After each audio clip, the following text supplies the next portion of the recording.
Just 4 months into the year, and the medical examiner's office has already recovered 30 bodies. It's a task that performed regularly for the past 11 years. During the surge, the annual count in 2015 was 105.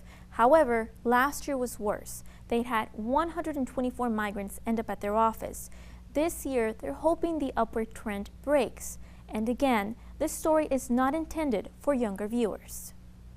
For many migrants, death meets them at the border. Men, women, even young adults are wheeled into this office. Dreams dashed. Their identities a question for Dr. Corrine Stern and her team. Not knowing is the worst feeling ever. Right now, they're trying to figure out who this man was. A fingerprint could help. See where the skin's completely gone here, so we're not going to have, there's impossible. He just has this thumb. She fills a syringe with a solution. The ridges are just beautiful. Injecting the liquid helps prop up the folds of the skin, and then it's a matter of getting a good print. You think that might be good enough to use?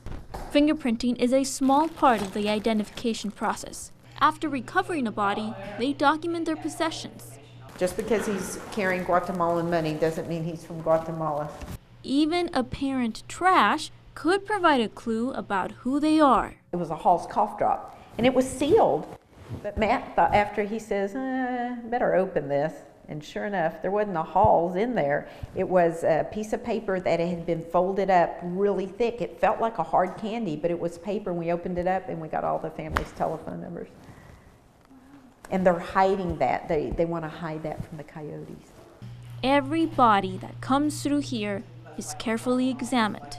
They're weighed, measured, photographed, dental charts, radiographs, and a complete autopsy is conducted. When possible, fingerprints are pulled and handed over to Border Patrol agents working with the Missing Migrant Initiative. And they'll come the same day if it's not too late in the day, and they'll pick up the fingerprints and they'll run them for us to see if they hit any of the databases. While the river is responsible for many lives, many others make a lethal mistake when refilling their water containers on ranches. They're filling it up with dirty water. These are the animals drinking out of these water troughs, and so they're getting diarrhea and gastritis, and so they're vomiting and diarrhea. They're getting even more dehydrated. As a physician, Dr. Stern is advising to avoid the journey altogether.